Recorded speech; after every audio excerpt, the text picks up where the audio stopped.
Здравствуйте, дорогие друзья! Я рада вас приветствовать на моем канале. Сегодня в данном видео я украшаю торт для девушки.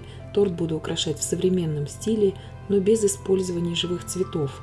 Здесь будет декор очень разнообразный. Буду изготавливать и цветы из крема. Покажу, как работать с проблемным изомальтом. Покажу, как работать с бабочками здесь. Итак, торт я украшаю белково-заварным кремом итальянской меренгой. Крем из расчета порции на 180 грамм белка. Приготовила уже крем и отложила немного крема для цветов. Цвета здесь лайм и пинк. Пинк нам понадобится буквально 1 столовая ложка с горкой. Здесь крема у меня немного больше. Для наглядности просто я это сделаю, чтобы вам показать. Насадка здесь у меня изогнутая роза 2 см на выходе, и я ее уже давно сделала более узкой с помощью плоскогубцев. Где стык у кондитерского мешка, просто ориентир себе берем, там узкий выход у насадки, и из розового крема отсаживаем такую полосу не более сантиметра в ширину. И остальное пространство кондитерского мешка мы заполняем оставшимся кремом цвета лайм. Сразу говорю, цвет лайм, если у кого-то его нет, его можно здесь просто смешать полкапельки зеленого и полкапельки желтого цвета. И едва дотронулась я зубочисткой до этого крема, и у меня получился вот такой цвет.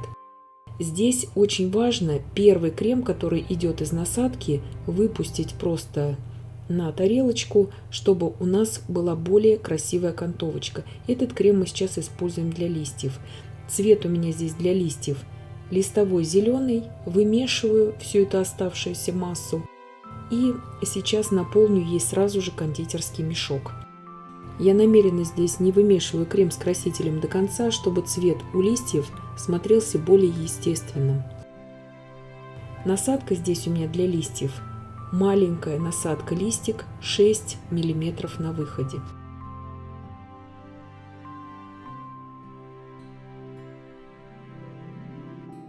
Так как у меня осталось здесь много розового крема, я использую его как основание для розочек. Здесь у меня не сфокусировалась камера на первой розе, поэтому уже начинаю вам со второй розы подробно показывать, как их делать.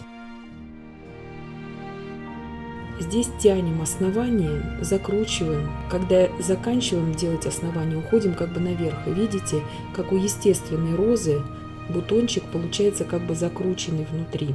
Вот это очень важно, чтобы розы вот подобного плана смотрелись более естественно. Здесь острым углом насадки поддеваем каждый лепесток и делаем его более заостренным. И таким образом розочка будет смотреться более естественно. Насадку держим под углом где-то 45 градусов по отношению к кондитерскому гвоздику, то есть на чем мы сейчас делаем эту розочку. И обратите внимание, для таких тортов не рекомендую использовать крупные кондитерские насадки, потому что если бы мы использовали здесь живые цветы в торте, они бы тоже были не очень крупными. И ориентируемся сразу по виду именно живых роз. На моем канале есть 3 подробнейших видео по изготовлению этого крема, которым я сейчас работаю. Крем, который называется итальянская меренга или же белково-заварной крем.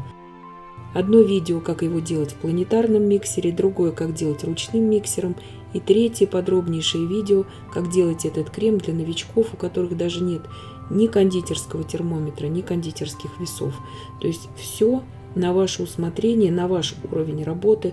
Вы можете пройти по этим ссылкам, которые я вам, конечно же, оставлю в описании к данному видео, и посмотреть подробнейшие видео по изготовлению этого крема.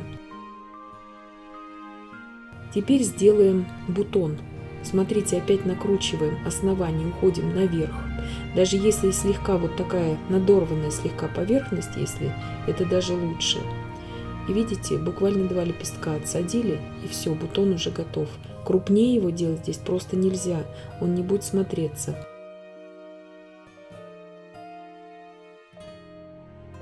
И таким образом я делаю 10 розочек, 10-ю я делаю всегда про запас. И теперь уже приступаем к другому декору. Торт я уже покрыла белково-заварным кремом, итальянской меренгой. Кондурин я развела в водке, серебряного цвета здесь у меня кондурин. плоской кисточкой, едва дотрагиваясь до бордюра, я, смотрите, здесь при выравнивании специально оставила такой бордюрчик сверху. Не стала его выравнивать до конца, а оставила вот такую вот как бы окантовочку. Плоской кисточкой постоянно излишнюю жидкость оставляем в емкости, то есть мы ее постоянно как бы убираем. Она не нужна, иначе по белковому крему, если у вас пойдет струя вот этой серебристой жидкости, вы уже ничем не сможете ее исправить. Потому что белковый крем сам по себе липкий, и исправить будет уже невозможно это. Поэтому вот таким образом всегда убираем излишки жидкости. Водка высыхает, испаряется полностью с поверхности торта. Здесь переживать за это не нужно. Я здесь сделала основание из крема. Это очень важно здесь. И сейчас фронтальную часть этого основания я разравниваю, чтобы розы были как бы немножко на возвышении, сзади смотрелись и сюда на конус уходили вперед. Вот это тоже очень важно.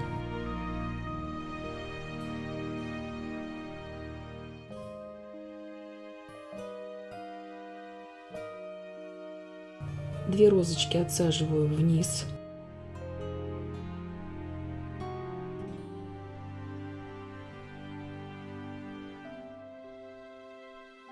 Теперь я отсажу листья. Листьями здесь не увлекаемся. Цвет у листьев листовой зеленый, как я уже сказала. Вы можете фисташковый, здесь очень хорошо будет смотреться.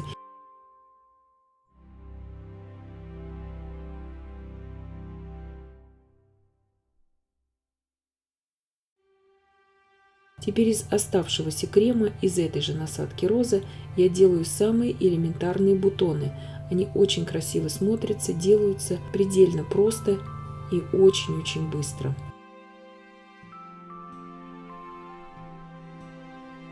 Внимательно здесь просто располагаем их, чтобы они все смотрели в одном направлении.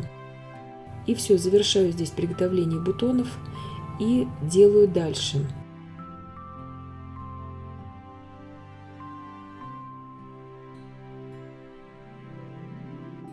Вот такие получились у меня розочки. Когда нет возможности использовать живые цветы или не нужны живые цветы, всегда можно сделать цветы из крема, наиболее приближены к естественному виду.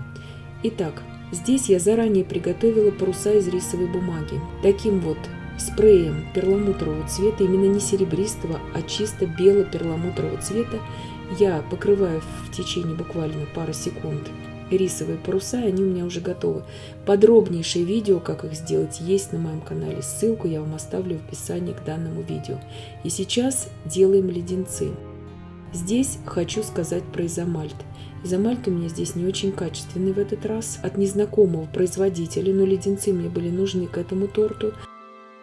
Изомальт подобного качества всегда очень быстро становится желтым, буквально пара секунд, как бы мы термометром не проверяли, 170 градусов Цельсия максимальная температура, но даже если и до 160 его доводишь, он начинает просто желтеть. И на маленьком огне, и в кастрюле с другим дном, это просто все зависит именно от качества. Поэтому я не довожу его до состояния полного прозрачного в кастрюле, он слегка имеет в себе вот эти пузырьки, и я его сразу же выливаю на поверхность. Здесь, может быть, кому-то это пригодится. Лучше, конечно, купить другой изомальт и пользоваться нормальным изомальтом. Сразу же ничего не ждем, сразу вкручиваем туда деревянные шпажки и сразу посыпаем сахарной посыпкой, если она вам нужна. Сейчас эти леденцы станут прозрачными после того, как они высохнут. Также я приготовила 4 бабочки для этих леденцов. Бабочки из обычной вафельной бумаги. Я их ничем не изолирую здесь. Я их сразу же ставлю на леденцы. Но леденцы, в которые я ставлю бабочки, должны уже слегка схватиться. То есть масса не должна быть очень горячей. Когда мы выливаем массу на поверхность, она должна быть 130-140 градусов Цельсия. Вот, может быть, кому-то пригодится вот этот мой опыт вот с таким качеством изомальта.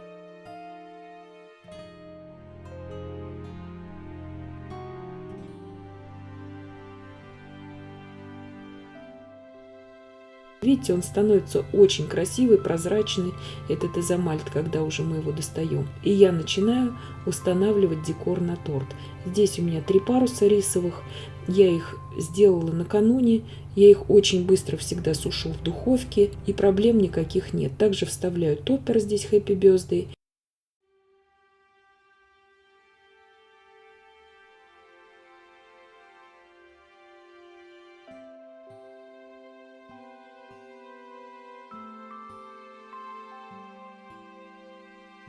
И вставляю леденцы.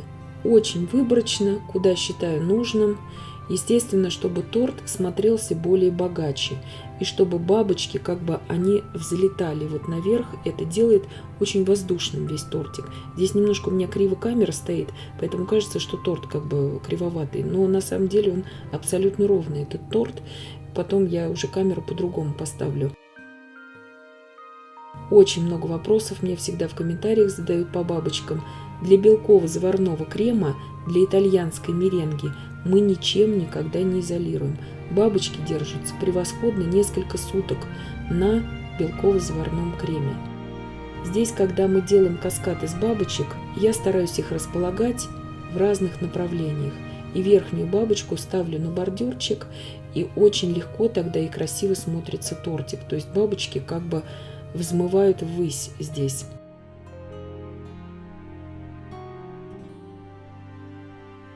Посыпаю боковину торта. Торт здесь большой. Торт 22 сантиметра в диаметре и 14 сантиметров в высоту. Торт почти 4 килограмма весом.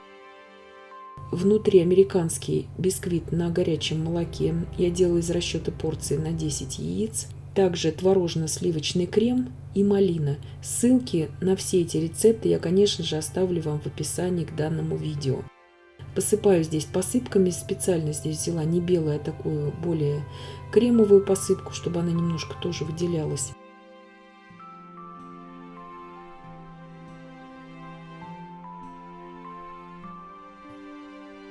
Сзади я также выставляю пару бабочек, чтобы заполнить пространство. И вот такие детали из мастики я люблю заранее изготовить. Они дополняют всегда цветочную композицию.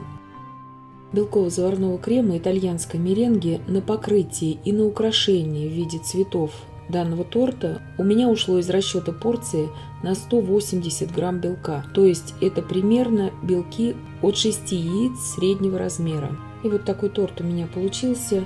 Здесь для тех, кто не хочет или кто не имеет возможности использовать живые цветы в торте, их можно сделать из крема, как я вам здесь показала. И также получается превосходный тортик в современном стиле.